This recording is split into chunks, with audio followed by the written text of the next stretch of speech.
Carbon নিঃসরণকারীরা প্রতিশ্রুত তহবিল না দেওয়ায় অসহায় দরিদ্র দেশগুলো। বিশ্বকে জলবায়ু অভিবাসীদের দায়িত্ব ভাগ করে নিতে হবে, স্কটিশ পার্লামেন্টে প্রধানমন্ত্রী শেখ হাসিনা।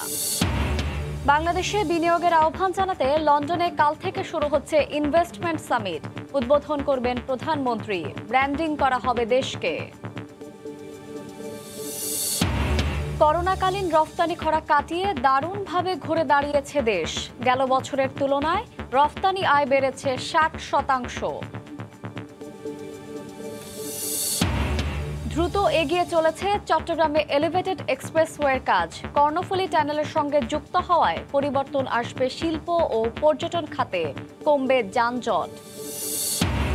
এবং নওগাঁর হাটে উঠতে শুরু করেছে আগাম জাতের আমন ধান। সপ্তাহের ব্যবধানেই মন প্রতি দাম বেড়েছে 7 টাকা। চাষিরা খুশি হলেও নজরদারি চান প্রশাসনের।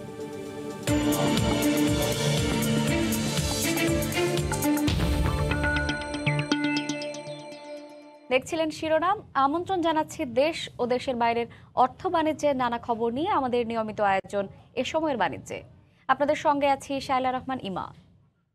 কার্বন নিঃসরণকারী উন্নত দেশগুলো তাদের প্রতিশ্রুত তহবিল না দেওয়ায় দরিদ্র দেশগুলো আরও অসহায় হয়ে পড়েছে বলে জানিয়েছেন প্রধানমন্ত্রী শেখ হাসিনা। তিনি এই ঘটনাকে দুর্ভাগ্যজনক বলে উল্লেখ করে বিশ্বকে জলবায়ু অভিবাসীদের দায়িত্ব ভাগ করে নিতে হবে বলেন। শেখ হাসিনা আরও বলেন, কার্বন নিঃসরণ কমিয়ে তার সরকার বাংলাদেশে উন্নয়ন পরিকল্পনা বাস্তবায়ন করছে। মঙ্গলবার রাতে গ্লাসগোতে স্কটিশ পার্লামেন্টে জলবায়ু বিষয়ক বিশেষ এক সেশনে যোগ দিয়ে শেখ হাসিনা বলেন, মহামারীর বাস্তবতায় বিশ্ব নেতারা একযোগে কাজ করতে একমত প্রকাশ করেছে।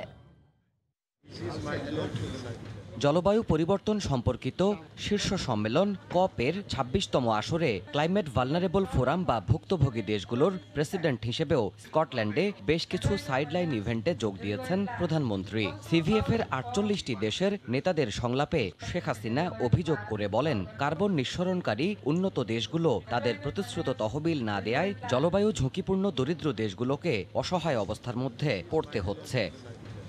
মঙ্গলবার স্থানীয় সময় রাতে দেশটির পার্লামেন্ট ভবনে কল ফর ক্লাইমেট প্রসপারিটি শীর্ষক এক বিশেষ সেশনের আয়োজন হয়, যেখানে প্রধানমন্ত্রী শেখ হাসিনাকে মূল বক্তা হিসেবে আমন্ত্রণ জানিয়েছিল স্কটিশ পার্লামেন্ট। এই অনুষ্ঠানে ছোট বোন শেখ রেহানা ও মেয়ে সিভিএফ এর থিমেটিক অ্যাম্বাসেডর সাইমা ওয়াজেদ পুতুল সহ উপস্থিত ছিলেন স্কটিশ পার্লামেন্টে প্রথম বাংলাদেশি এমপি ফয়সল চৌধুরী। জলবায়ু পরিবর্তনের প্রভাব মোকাবিলায় বাংলাদেশের করণীয় তুলে ধরে বক্তব্য রাখেন প্রধানমন্ত্রী। তিনি বলেন, কার্বন নিঃসরণ কম হয় এমন প্রযুক্তিতে এগোতে চায় তার দেশ। জানান, শিগগিরই ইলেকট্রিক গাড়ির যুগে প্রবেশ করবে Bangladesh. Bangladesh is also committed to following a progressive approach to developing its economy on a low carbon pathway. Bangladesh has already started working for introducing significant number of electric cars within next few years. বিশ্ব নেতাদের এক হয়ে কার্যকর পদক্ষেপ নেয়ার উদ্যোগ ছাড়া জলবায়ু পরিবর্তনের দুর্যোগ সামাল দেয়া সম্ভব হবে না বলেও জানান সরকার প্রধান। তিনি বলেন, করোনার বাস্তবতায় নতুন শিক্ষা পেয়েছে বিশ্ব। The world has to share the responsibilities of climate migrants. The issue of loss and damage must be addressed properly. The world leaders has realized that yes, they have the responsibility and everybody want to work together. So we will work together to save our planet, save our future generation. এর আগে স্থানীয় সময় বিকেলে COP26 এর সম্মেলন স্থলে British প্রধানমন্ত্রী Boris জনসনের সঙ্গে দ্বিপক্ষীয় বৈঠক করেন প্রধানমন্ত্রী শেখ হাসিনা। উপস্থিত ছিলেন তার মেয়ে ক্লাইমেট ভালনারেবল ফোরামের থিমেটিক অ্যাম্বাসেডর সাইমা ওয়াজেদ পুতুল। বৈঠকে বাংলাদেশ যুক্তরাজ্য দ্বিপক্ষীয় সম্পর্কের বিভিন্ন দিক নিয়ে আলোচনার পাশাপাশি লন্ডনে পালিয়ে থাকা আসামিদের বাংলাদেশে ফেরত নেওয়ার বিষয়েও দুই শীর্ষ নেতার আলোচনা হয়েছে বলে জানা গেছে। দেবাশিস রায়, সময় সংবাদ। কাল থেকে লন্ডনে শুরু হচ্ছে Bangladesh investment summit 2021। Bangladesh securities and exchange commission BSECর আয়োজনে সামিটের উদ্বোধন করবেন প্রধানমন্ত্রী শেখ হাসিনা। লন্ডন ও ম্যানচেস্টার সিটিতে এই সামিটের মধ্য দিয়ে বাংলাদেশকে তুলে ধরে বিনিয়োগের আহ্বান জানানো হবে। সানবীর রূপলের রিপোর্ট। পদ্মা সেতু, পায়রা বন্দর, এলিভেটেড এক্সপ্রেসওয়ে, গেল এক দশকে এমন সব উন্নয়নমূলক কর্মকাণ্ড তৈরি করেছে বাংলাদেশ। অবকাঠামো উন্নয়নে $40 বিলিয়ন বিনিয়োগ পরিকল্পনা সরকারের। গড়ে তোলা হচ্ছে 100টি অর্থনৈতিক অঞ্চল। ধীরে ধীরে দেশি বিদেশি বিনিয়োগকারীদের জন্য আশীর্বাদ হয়ে উঠেছে বাংলাদেশ। এই অপার সম্ভাবনা তুলে ধরতে সুইজারল্যান্ডের পর এবার বাংলাদেশের পতাকা পৌঁছে গেছে যুক্তরাজ্যের বিনিয়োগকারীদের দরজায়। 4 নভেম্বর লন্ডনের কুইন এলিজাবেথ সেন্টারে প্রধানমন্ত্রী শেখ হাসিনা সামিটের উদ্বোধন করবেন। সম্মেলনে পুঁজিবাজার ও বাংলাদেশের অর্থনীতিতে সরাসরি বিনিয়োগের আহ্বান জানানো হবে। কান্ট্রি ব্র্যান্ডিংটা আমাদের জন্য খুব জরুরি ছিল এবং এখনো আছে। আমরা কাজটা শুরু করেছি, ইনশাল্লাহ আরও কিছু করলে একটা নতুন ইমেজ বিল্ড হবে। এখানে আমরা বাংলাদেশের ইনভেস্টমেন্টকে নিয়ে কাজ করব। ইনভেস্টমেন্ট বলতে আমরা শুধু ক্যাপিটাল মার্কেট না, আমাদের ব্যবসা দেশের সব জায়গায় ইনভেস্টমেন্টের যে নতুন অপরচুনিটিগুলো হয়েছে, বাংলাদেশ যে এখন খাদ্য সহ অন্যান্য সব বিষয়ে স্বনির্ভর, আমরা যে এখন এই ডিপেন্ডেন্ট না, এই সব কিছু বিষয় নিয়ে সেখানে আমরা আমাদের প্রেজেন্টেশন তুলে ধরব। এবারের সম্মেলনের মাধ্যমে ব্র্যান্ডিং করা হবে বাংলাদেশকে। এর ফলে প্রবাসী বাংলাদেশি ও যুক্তরাজ্যের বিনিয়োগকারীরা বাংলাদেশে বিনিয়োগে আকৃষ্ট হবেন বলে প্রত্যাশা বিএসএসির চেয়ারম্যানের। আমাদের বাংলাদেশ কমিউনিটি ইউকেতে যারা আছেন তারা খুবই দেশপ্রেম এবং দেশের প্রতি তাদের মায়া। তারা বাংলাদেশে কিছু করতে চান এবং ইউকে থেকে অনেকে এসে বাংলাদেশে অনেক কিছু করেছেন এবং ওখানে যখনই তারা আমাদেরকে পান, দেশ সম্পর্কে খোঁজ খবর নেন, দেশের অর্থনীতি সম্পর্কে এবং অর্থসামাজিক বিষয়ে ওনাদের উৎসাহ থাকায় আমরা চেষ্টা করব ওনাদের কাছে আমাদের কিভাবে আমাদের অর্থনীতির সাথে ওনাদের একটা যোগসূত্র করে ওনাদের অবদান এই অর্থনীতিতে নিয়ে আসা যায়। সেই সাথে এই দেশ যে এখন রিটার্ন অন ইনভেস্টমেন্ট অনেক হাই রেটে দিচ্ছে, সেই সুবিধাটা ওনারা নিতে পারেন। জার্মানির পরই বাংলাদেশ সবচেয়ে বেশি পণ্য রফতানি করে যুক্তরাজ্যে। শুল্কমুক্ত পণ্য রফতানির সুযোগ নিয়ে গেল বছর $350 কোটি পণ্য পাঠিয়েছে বাংলাদেশ। সানবীর রূপল, সময় সংবাদ, ঢাকা। চলতি অর্থ বছরের চতুর্থ মাস অর্থাৎ অক্টোবরে মোট $473 কোটি পণ্য রপ্তানি করেছে বাংলাদেশ। রপ্তানির এই পরিমাণ গত বছরের অক্টোবরের তুলনায় 7.37% বেশি। মঙ্গলবার এই তথ্য জানিয়েছে রপ্তানি উন্নয়ন ব্যুরো ইপিবি। সংস্থাটির পাঠানো পরিসংখ্যানে দেখা যায় চলতি অর্থ বছরের প্রথম 4 মাসে মোট $1,574 কোটি 95 লাখ পণ্য রপ্তানি হয়েছে। গত বছরের একই সময়ের তুলনায় এই আয়ের পরিমাণ বেড়েছে 22.62%। এমনকি এবারের এই আয় ছাড়িয়ে গেছে লক্ষ্যমাত্রাকেও। এর মধ্যে তৈরি পোশাক খাত থেকে এসেছে $1,262 কোটি 12 লাখ। এ সময় লক্ষ্যমাত্রার চেয়ে এ খাতে আয় 12.41% বেশি হয়েছে। রপ্তানি আয় বেড়েছে কৃষি, প্লাস্টিক ও চামড়া খাতেরও। তবে গত বছরের একই সময়ের তুলনায় এবার পাট খাতের আয় কমেছে 24.11%। পুরো দমে এগিয়ে চলেছে চট্টগ্রামের মেগা প্রকল্প এলিভেটেড এক্সপ্রেসওয়ের কাজ। ইতোমধ্যে প্রকল্পের 60% কাজ শেষ হয়েছে। এটি চালু হলে বৈপ্লবিক পরিবর্তন ঘটবে যোগাযোগ, বিনিয়োগ, শিল্প ও অর্থনীতিতে। সড়কপথে আন্তর্জাতিক নেটওয়ার্কের সঙ্গে যুক্ত হবে বন্দর নগরী। নূর জামাল আতিকের ক্যামেরায় শফিকুল আলমের প্রতিবেদন। স্বপ্ন ছোঁয়ার পথে বন্দরনগরী চট্টগ্রামের মেগা প্রকল্প এলিভেটেড এক্সপ্রেসওয়ে দ্রুত গতিতে এগিয়ে চলছে মহা কর্মযজ্ঞের নির্মাণ কাজ। ইতিমধ্যে 60% কাজ শেষ, যদিও নকশা জটিলতা ও প্রাকৃতিক সৌন্দর্যহানির কারণে বন্দর আর সিটি কর্পোরেশনের আপত্তির মুখে কিছুদিন থমকে ছিল কাজ। দেওয়ানার থেকে লামখান বাজার পর্যন্ত আমাদের যে অ্যালাইনমেন্টের যে সমস্যাটা ছিল, চট্টগ্রাম সিটি কর্পোরেশনের আপত্তি, এগুলো আমরা সলভ করেছি সিটি কর্পোরেশনের সাথে লেয়াজু করে। তো এই মুহূর্তে এলিভেটেড আমাদের বাস্তবায়নে কোনো বাধা নেই। নগরীর লালখান বাজার থেকে পতেঙ্গা পর্যন্ত 16.5 কিলোমিটার এক্সপ্রেসওয়ের 9টি জায়গায় ওঠানামার জন্য থাকবে 24টি র্যাম্প। বাস্তবায়নকারী সংস্থা সিরিয়া বলছে এই প্রকল্পের ফলে চট্টগ্রাম বন্দর ও বিমানবন্দর কেন্দ্রিক যানজট নিরসনের পাশাপাশি গতি আসবে আমদানি রপ্তানিতে। একটাই রোড আমাদের, এই রোডে কিন্তু আসতে পিক আওয়ারে প্রায় 2.5 ঘন্টা 3 ঘন্টা লাগতো। এখানে ইনভেস্টর আসতো না এবং বাণিজ্যিক রাজধানী হিসেবে যে সুবিধাটা পাওয়ার কথা ছিল সেটা পাচ্ছিল না। এই জন্য সরকার এই মেগা প্রকল্প নিয়েছে এবং এই প্রকল্প আমরা দ্রুত বাস্তবায়ন করছি এবং যে সমস্যা ছিল ওই সমস্যাগুলো আমরা সবগুলোই সলভ করেছি। আর নগর পরিকল্পনাবিদরা বলছেন এই প্রকল্প কর্ণফুলী টানেলের সাথে যুক্ত হওয়ায় বৈপ্লবিক পরিবর্তন ঘটবে শিল্প ও পর্যটন খাতে। শহরের সাথে যে একটা সংযোগ, বাধাহীন সংযোগ, সেটার ক্ষেত্রে এই এলিভেটেড এক্সপ্রেসে অত্যন্ত একটা বৈপ্লবিক ভূমিকা রাখবে আমরা মনে করছি। ৩,৩২০ কোটি টাকা ব্যয়ে প্রকল্পটি যৌথভাবে নির্মাণ করছে ঠিকাদারি প্রতিষ্ঠান ম্যাক্স র্যাঙ্কিং। কাজ শেষ হবার কথা ২০২৩ সালের জুন মাসে। এই এলিভেটেড এক্সপ্রেসওয়ে, কর্ণফুলী টানেল সহ অন্তত ৭ থেকে ৮টির মতো মেগা প্রকল্পের কাজ চলছে বন্দরনগরী চট্টগ্রামকে ঘিরে। এর ফলে বন্দরনগরী চট্টগ্রাম এশিয়ান হাইওয়ের সাথে যুক্ত হওয়ার পাশাপাশি বড় ধরনের বৈপ্লবিক পরিবর্তন আসবে দেশের অর্থনীতিতে। শফিকুল আলম, সময় সংবাদ, চট্টগ্রাম।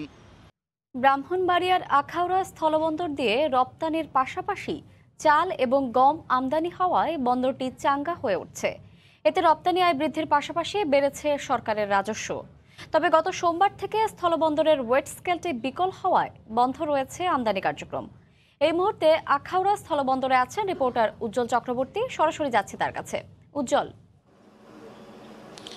এই মুহূর্তে আমি আছি আখাউড়া স্থলবন্দরে। আপনাকে জানিয়ে রাখি, দেশের উত্তর পূর্বাঞ্চলের অন্যতম বৃহৎ রপ্তানিমুখী স্থলবন্দর হচ্ছে আখাউড়া স্থলবন্দর। এটি ভারতের উত্তর পূর্বাঞ্চলে যে 7টি অঙ্গরাজ্য আছে, আসাম, মিজোরাম, ত্রিপুরা, নাগাল্যান্ড সহ যে 7টি অঙ্গরাজ্য আছে, সেই অঙ্গরাজ্যের মূলত রপ্তানি ক্ষেত্রে কিন্তু সেটি বাংলাদেশের একমাত্র প্রবেশদ্বারকে বলা হয় আখাউড়া স্থলবন্দরকে। আপনাকে জানিয়ে রাখি, এই স্থলবন্দরটি 1994 সালে শুল্ক স্টেশন হিসেবে যাত্রা শুরু করে এরপর 2010 সালে কিন্তু এটিকে পূর্ণাঙ্গ স্থলবন্দর হিসেবে ঘোষণা করা হয়। এরপর থেকে কিন্তু রপ্তানি বাণিজ্যে এই বন্দরটি বেশ সাফল্য অর্জন করে আসছিল। কিন্তু গত 2017 সালে ভারতের অভ্যন্তরে এক রাজ্য থেকে অন্য রাজ্যে ট্রেন যোগাযোগ চলাচল শুরু হয়। বাংলাদেশের যে ব্যবসায়ীরা তারা কিন্তু রপ্তানি করতে পারছিল না, ভারতের ব্যবসায়ীরা আমদানি কমিয়ে দিয়েছিল, যার কারণে কিন্তু বাংলাদেশের রপ্তানি বাণিজ্যে অনেকটাই ভাটা পড়েছিল। তারপরে করোনার পরিস্থিতির কারণে কিন্তু রপ্তানি বাণিজ্যে অনেকটাই গত 2 বছর ভাটা পড়েছিল। কিন্তু সম্প্রতি সময়ে গত আগস্ট মাস থেকে কিন্তু বাংলাদেশের ব্যবসায়ীরা গম এবং চাল আমদানি করার কারণে বন্দরটিতে বেশ প্রাণচাঞ্চল্য ফিরে এসেছে। আমরা স্থলবন্দরের ব্যবসায়ীদের সাথে কথা বলেছিলাম। ব্যবসায়ীরা বলছেন যে সমান্তরালভাবে রপ্তানির পাশাপাশি যদি নিষিদ্ধ ঘোষিত পণ্য ব্যতীত সব ধরনের পণ্য এই স্থলবন্দরটি দিয়ে আমদানি সুযোগ দেওয়া হয় তাহলে বন্দরটি আরও চাঙ্গা হয়ে উঠবে। আমি কিছুক্ষণ আগে কথা বলেছিলাম কুমিল্লা কাস্টম কমিশনারের সাথে। তিনি আমাদেরকে জানিয়েছেন গত 16 সেপ্টেম্বর বন্দরটি দিয়ে আমদানি পাশাপাশি রপ্তানির পাশাপাশি বন্দরটি দিয়ে সব ধরনের পণ্য আমদানির জন্য তারা সরকারের সর্বোচ্চ মহলে চিঠি পাঠিয়েছেন। তিনি আশা করেছেন অল্প সময়ের মধ্যে এই স্থলবন্দরটি দিয়ে রপ্তানি পাশাপাশি আমদানিও সমান্তরালে করা হবে। আপনাকে আরেকটা বিষয় জানিয়ে রাখি, গত সোমবার থেকে আখাউড়া স্থলবন্দরে যে ওয়েট স্কেল আছে, অর্থাৎ যে যানবাহনগুলো আসে, যে যানবাহনগুলো যে পণ্য আনা নেওয়ার ক্ষেত্রে যে মাপা হয়, সেই ওয়েট স্কেলটি কিন্তু বিকল হয়ে আছে, যার কারণে গত সোমবার থেকে আমদানি কার্যক্রম বন্ধ আছে। তো আমি এখানকার যে দায়িত্বরত ট্রাফিক কর্মকর্তা আছে তার সাথে কথা বলেছিলাম। তিনি বলছেন আজকের মধ্যেই সেই ওয়েট স্কেলটি মেরামত কাজ শেষ হবে এবং আমদানি রপ্তানি যথাক্রমে চালু থাকবে বলে তিনি আমাদেরকে নিশ্চিত করেছেন। তো এই ছিল আমার কাছে আখাউড়া স্থলবন্দর থেকে সর্বশেষ। ইমা। আখাউড়া স্থলবন্দর থেকে সবশেষ খবর জানাচ্ছিলেন সহকর্মী উজ্জ্বল চক্রবর্তী। এবার দাম বাড়ল ভর্তুকি মূল্যে বিক্রি করা টিসিবি পণ্যের। প্রতি লিটার সয়াবিনের দাম 10 ও মসুর ডালে 5 টাকা বাড়িয়েছে সরকারি এই বিপণন সংস্থাটি। বাজার মূল্যের সঙ্গে দামের পার্থক্য বেশি হলে অসাধুদের তৎপরতা বাড়ে দাবি করে ভোক্তাদের স্বার্থেই এই সিদ্ধান্ত বলে জানিয়েছে বাণিজ্য মন্ত্রণালয়। ভোগ্যপণ্যের দাম বাড়ার দৌড়ে যখন নাভিশ্বাস ভোক্তাদের, তখন অনেকটাই সাশ্রয়ী হয়ে ডাল, তেল, চিনি ও পেঁয়াজ নিয়ে ক্রেতাদের কাছে আসে টিসিবির ট্রাক। তবে এবার ভর্তুকি মূল্যে বিক্রি করা সেই পণ্যেরও দাম বাড়ালো সরকারি এই বিপণন সংস্থাটি। মঙ্গলবার বিকেলে সংস্থাটির পাঠানো সংবাদ বিজ্ঞপ্তিতে দেখা যায় এবার প্রতি লিটার সয়াবিন তেলের দাম ধার্য করা হয়েছে 110 টাকা। গত মাসে যা ছিল 100 টাকা। বাড়ানো হয়েছে মসুর ডালের দামও। কেজিতে 5 টাকা বাড়িয়ে এই নিত্যপণ্যের দাম নির্ধারণ করা হয়েছে 60 টাকা। তবে চিনি ও পেঁয়াজ বিক্রি হবে আগের দামেই, অর্থাৎ প্রতি কেজি চিনি 55 ও পেঁয়াজ বিক্রি হবে 30 টাকা কেজি দরে। দাম বাড়ানোর কারণ হিসেবে বাণিজ্য মন্ত্রণালয় জানিয়েছে অসাধু তৎপরতা বন্ধ করতেই নেওয়া হয়েছে এই সিদ্ধান্ত। বাইরের থেকে অনেক ডিফারেন্স হলে হয় কি, এটা লিকেজ বেশি হয়। যেহেতু দামটা অনেক বেড়েছে, অনেকেই বারে বারে নেওয়ার চেষ্টা করে, বাইরে বিক্রির একটা প্রবণতা থাকে। বুধবার থেকে নতুন দামে দেশব্যাপী 400 থেকে 450 ট্রাকে পণ্য বিক্রি শুরু হবে। চলবে আগামী 28 তারিখ পর্যন্ত। তবে প্রতি শুক্রবার বন্ধ থাকবে এই বিক্রি কার্যক্রম। কামরুল হাসান সবুজ, সময় সংবাদ, ঢাকা। নওগাঁর হাটে উঠতে শুরু করেছে আগাম জাতের আমন ধান। হাটগুলোতে বেড়েছে সরবরাহ। সপ্তাহের ব্যবধানে এসব হাটে মন প্রতি 50 থেকে 60 টাকা বেড়েছে দর। ধানের বাড়তি দরে চাষিরা খুশি, তবে টেকসই বাজার নিশ্চিতে প্রশাসনের তদারকি চান তারা। নওগাঁ থেকে এমআর রকির রিপোর্ট, ক্যামেরায় ছিলেন রকিবুল ইসলাম। নওগাঁয় ভোরের আলো ফুটতেই মাঠ থেকে কেটে তোলা ধান বিক্রির জন্য মহাদেবপুর হাটে নিয়ে আসেন চাষিরা। এতে কেনাবেচাও হয়ে ওঠে জমজমাট। এবার মৌসুমের শুরুতেই ব্যবসায়ীরা বেশ চড়া দামে সংগ্রহ করছেন ধান, আর ভালো দর পেয়ে খুশি চাষিরাও। মোটামুটি ভালো দামে বিক্রি করতে পারলাম, মোটামুটি 1400 টাকা মন। ধানের ফলনও মোটামুটি ভালো আছে। যেরকম আছে এইরকম থাকলে আমরা একটু লাভবান হব। যখন আমদানি বেশি হয়ে যায় তখন ব্যবসায়ীরা দাম কমে দেয়। এই ক্ষেত্রে সরকারের দেখা উচিত দাম যেন না কমে। বাজারে আগাম জাতের ধানের দর কিছুটা বাড়লেও চিনি আতপের দর কমতির দিকে। নতুন ধান সরবরাহটা আস্তে আস্তে মানে বাড়তিছে, আর মোটামুটি দাম ভালো পাচ্ছে কৃষকেরা। আগামীতে আরো এটা বেশি হবে। প্রাথমিক পর্যায়ে দাম বেশি আছে। 1300 টাকার ধান ছিল 1400 টাকা দাম লাগছে, 100 টাকা ডিফারেন্স হয়ে গেছে, 1300 টাকায় কেনা বেচা হয়েছে। সেগুলো সার্বিক অনুপাতে এখন ভালোই আছে। এবার প্রাকৃতিক দুর্যোগ সহ নানা সমস্যা কম থাকায় ধানের ভালো ফলনের আশা করছে কৃষি বিভাগ। বিগত বছরের তুলনায় এবার ওয়েদার ভালো ছিল, আবহাওয়া অনুকূলে থাকার কারণে এবার ফলন মোটামুটি ভালো পাচ্ছে। যেহেতু এখন উপসি জাতের ধানটা এখনো কর্তন শুরু হয়নি, আমরা দেখতেছি যে ভালো ফলন। আমাদের ক্রপ কাটিং হলে আমরা আসলে বুঝতে পারবো যে ফলনটা কিরকম। চলতি আমন মৌসুমে 1080 টাকা মন দরে ধান কেনার ঘোষণা দেয় সরকার। চলতি মৌসুমে 1,98,000 হেক্টর জমি থেকে 8.5 লাখ মেট্রিক টন ধান পাওয়ার আশা করছে কৃষি বিভাগ। নওগাঁর মহাদেবপুরের ধানের হাট থেকে এমআর রকি, সময় সংবাদ। চলতি বছর নাটোরের বাজারগুলোতে অতিরিক্ত দামে বিক্রি হচ্ছে শীতকালীন সবজি। অতিরিক্ত দামের কারণে বিপাকে পড়েছেন নিম্ন আয়ের মানুষ। তবে এবার ভালো দাম পাওয়ায় খুশি কৃষকরা। আর আড়তদারদের দাবি, চাহিদার চেয়ে সরবরাহ কম থাকায় সবজির দাম কমছে না। নাটোর থেকে আল মামুনের তথ্য, জাহিদুল ইসলাম সুমনের ছবি নিয়ে রিপোর্ট। ফুলকপি, বাঁধাকপি, শিম, টমেটো সহ শীতকালীন বিভিন্ন সবজিতে ভরে গেছে নাটোরের পাইকারি বাজারগুলো। সরবরাহ প্রচুর, তা সত্ত্বেও দাম তুলনামূলক বেশি। এতে হিমশিম খাচ্ছেন নিম্ন আয়ের মানুষ। বাঁধাকপি, ফুলকপি এগুলো তো আমরা কিনতেই পারি না, বাচ্চাদের জন্য খাওয়াতেই পারি না, এটার দাম অনেক বেশি। সাধারণ মানুষ এটার ঠিকমতো চাহিদা পূরণ করতে পারছি না। খুচরা পর্যায়ে সব ধরনের সবজি কেজি প্রতি 10 থেকে 15 টাকা বেশি দরে বিক্রি হচ্ছে। এতে অন্যান্য বছরের চেয়ে এবার সবজির দাম ভালো পাওয়ায় খুশি কৃষকরা। বেগুন বিক্রি করলাম 45 টাকা কেজি। এরকম বাজার পাইলে পরে আমরা লাভবান হতে পারবো, তাছাড়া এর চেয়ে যদি কমে যায় তাহলে আমরা লাভবান হতে পারবো না। গতবারের তুলনায় এবার মোটামুটি আমরা ভালো বাজার পাচ্ছি। এবার এরকম বাজার থাকলে পরে আমরা লাভবান হতে পারবো। বটবট আনছিলাম অন্য বছর থেকে, এবার ভালো দাম, ভালো লাভ হচ্ছে, বেচাকেনা ভালো হচ্ছে। আড়তদারদের দাবি, শীতকালীন সবজির চাহিদা বেশি হয়, দামটা নিয়ন্ত্রণে আসছে না। সবজির আমদানি একটু বাড়তি আছে যদিও, তারপরেও দাম তেমন কমেনি। দাম পর্যায়ক্রমে বৃদ্ধি পাচ্ছে, যার কারণ ক্রেতার সমাগমটা একটু বেশি। চলতি বছর নাটোর জেলায় 5,250 হেক্টর জমিতে সবজি চাষের লক্ষ্যমাত্রা নির্ধারণ করেছে স্থানীয় কৃষি বিভাগ। আর এ পর্যন্ত আবাদ হয়েছে 2,590 হেক্টর জমিতে। সময় সংবাদ, নাটোর। কৃষি বাণিজ্যিকীকরণ, প্রক্রিয়াজাতকরণ ও কৃষি পণ্য রপ্তানি বাড়াতে ব্রিটেনের প্রযুক্তিগত এবং ব্যবস্থাপনার বিষয়ে সহযোগিতা চায় বাংলাদেশ। গতকাল দুপুরে সচিবালয়ে কৃষিমন্ত্রী ডক্টর মোহাম্মদ আব্দুর রাজ্জাকের সঙ্গে ঢাকায় নিযুক্ত British high commissioner Robert Chatterton ডিকসনের সাক্ষাৎকালে কৃষিমন্ত্রী এ আগ্রহের কথা জানান। দেশের কৃষি উৎপাদনের সাফল্যের কথা তুলে ধরে মন্ত্রী বলেন, উৎপাদনের সাফল্য এলেও রপ্তানি ও প্রক্রিয়াজাতকরণে পিছিয়ে বাংলাদেশ। এক্ষেত্রে কারিগরি সহযোগিতা দরকার।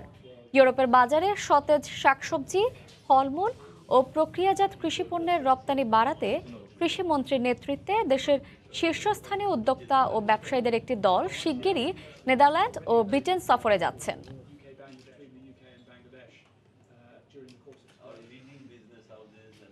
কমার্শিয়াল এগ্রিকালচারে বাংলাদেশের মানুষের পার ক্যাপিটা ইনকাম কম তুলনামূলকভাবে।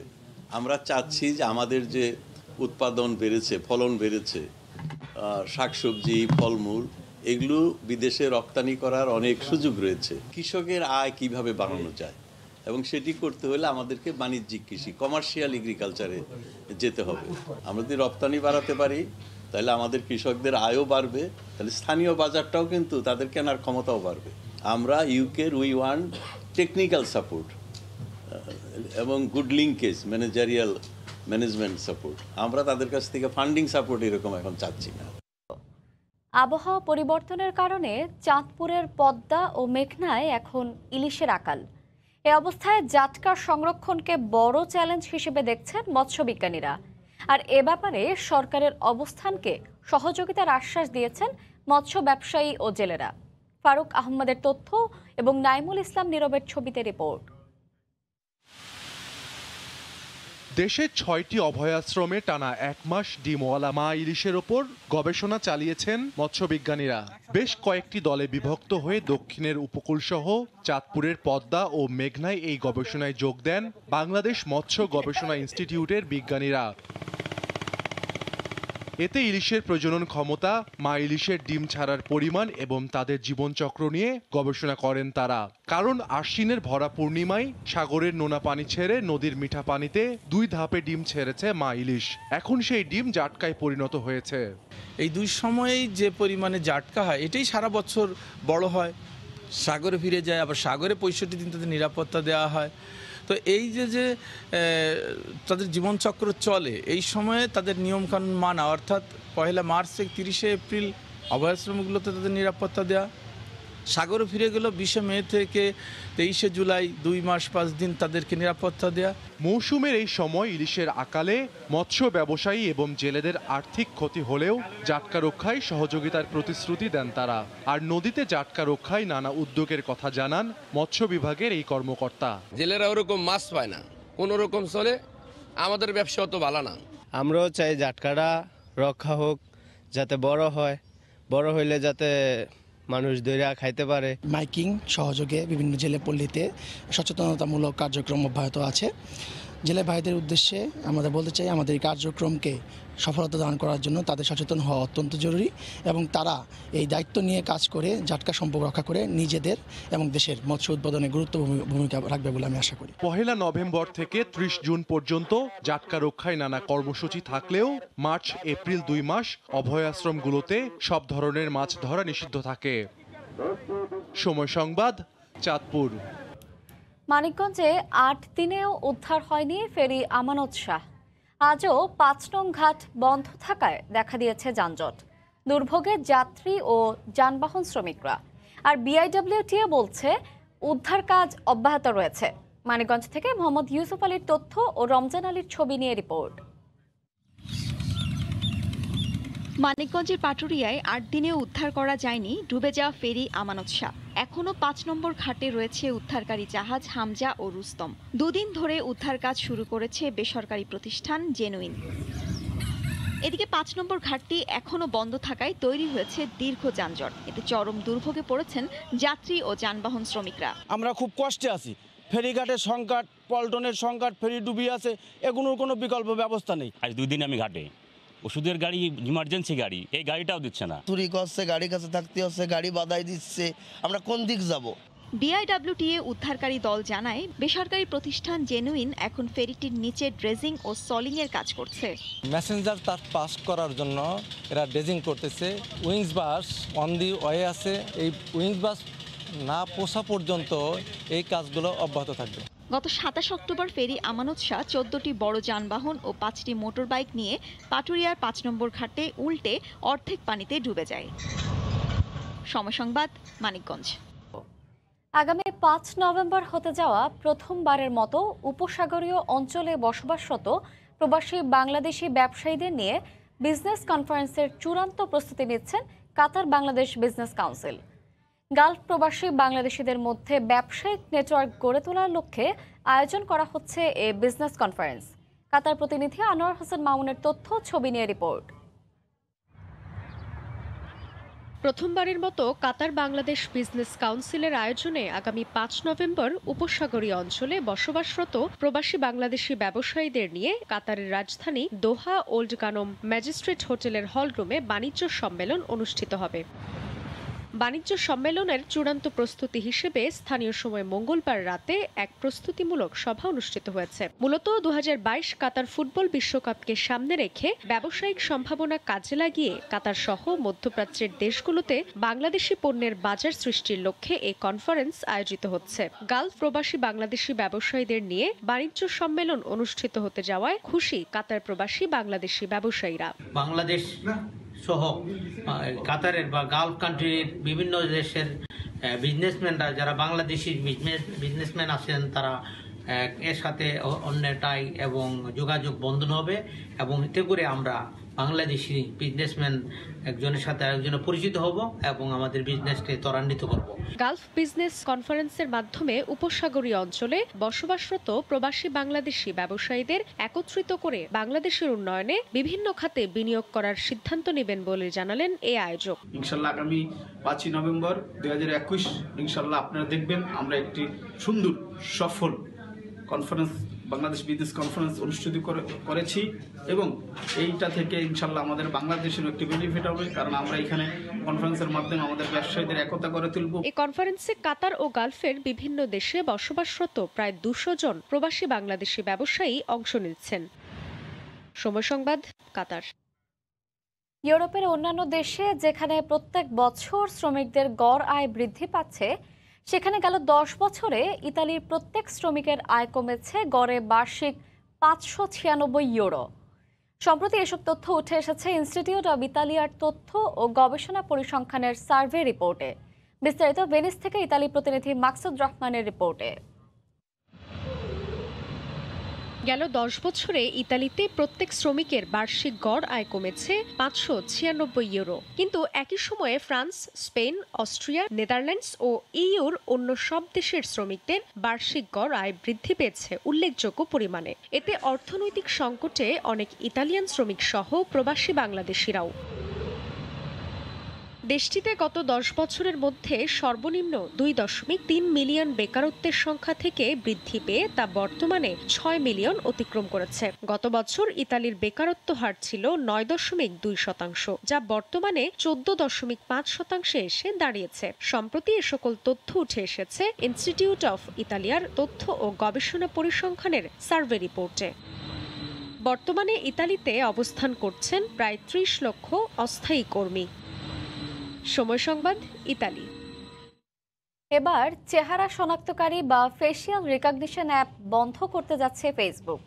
কর্পোরেট নাম পরিবর্তনের 1 সপ্তাহের মধ্যে এই নতুন চমক নিয়ে হাজির জনপ্রিয় সামাজিক যোগাযোগ মাধ্যম ফেসবুক। চেহারা শনাক্তকারী বা ফেসিয়াল রিকগনিশন অ্যাপ, যার সাহায্যে ছবি ও ভিডিওর মাধ্যমে ফেসবুকে স্বয়ংক্রিয়ভাবে ব্যবহারকারীকে শনাক্ত করা হতো, এই অ্যাপটি এবার বন্ধ করতে যাচ্ছে জনপ্রিয় সামাজিক মাধ্যমটি। ফেসবুকের কর্পোরেট নাম পরিবর্তন হয়েছে সপ্তাহখানেক আগেই। টেক জায়ান্টটিকে নিয়ে চলমান নানা সমালোচনার মধ্যেই এই ঘোষণা দিল ফেসবুক। আগামী মাসের মধ্যে সারা বিশ্বে এই সিদ্ধান্ত কার্যকর করা হবে বলে জানিয়েছেন ফেসবুকের একজন মুখপাত্র। চেহারা শনাক্তকরণের এই প্রযুক্তি বিভিন্ন হাসপাতাল এবং বাণিজ্যিক প্রতিষ্ঠানগুলোর কাছে নিরাপত্তার স্বার্থে জনপ্রিয়তার তুঙ্গে ছিল, কারণ এর মাধ্যমে অনুপ্রবেশকারীর ওপর খুব সহজেই নজরদারি করা যেত। ফেসবুকের কৃত্রিম বুদ্ধিমত্তা বা আর্টিফিশিয়াল ইন্টেলিজেন্স বিভাগ জানায়, চেহারা শনাক্তকরণ প্রক্রিয়ার ব্যবহার নিয়ন্ত্রণ করার জন্য একটি সুস্পষ্ট নীতিমালার প্রক্রিয়া চলছে। চলমান অনিশ্চয়তার মধ্যে চেহারা শনাক্তকরণের ব্যবহার সীমিত করাকেই উপযুক্ত সিদ্ধান্ত বলে মনে করছেন ফেসবুক কর্তৃপক্ষ। গেল কয়েক মাস ধরেই ব্যবহারকারীদের নিরাপত্তা ও ব্যাপক অপব্যবহারের বিষয় নিয়ে বিভিন্ন নিয়ন্ত্রক সংস্থা এবং আইন প্রণেতাদের কঠোর সমালোচনার মধ্য দিয়ে যাচ্ছে সামাজিক যোগাযোগ মাধ্যম ফেসবুক। জান্নাতুল সাদিয়া, সময় সংবাদ। এ সময়ের বাণিজ্যের শীর্ষ সংবাদগুলো জানিয়ে দিচ্ছে আরেকবার। কার্বন নিঃসরণকারীরা প্রতিশ্রুত তহবিল না দেওয়ায় অসহায় দরিদ্র দেশগুলো। বিশ্বকে জলবায়ু অভিবাসীদের দায়িত্ব ভাগ করে নিতে হবে, স্কটিশ পার্লামেন্টে প্রধানমন্ত্রী শেখ হাসিনা। বাংলাদেশে বিনিয়োগের আহ্বান জানাতে লন্ডনে কাল থেকে শুরু হচ্ছে ইনভেস্টমেন্ট সামিট। উদ্বোধন করবেন প্রধানমন্ত্রী। ব্র্যান্ডিং করা হবে দেশকে। দ্রুত এগিয়ে চলেছে চট্টগ্রামে এলিভেটেড এক্সপ্রেসওয়ের কাজ। কর্ণফুলী টানেলের সঙ্গে যুক্ত হওয়ায় পরিবর্তন আসবে শিল্প ও পর্যটন খাতে, কমবে যানজট। এই ছিল এ সময়ের বাণিজ্যের সঙ্গে থাকুন সময়।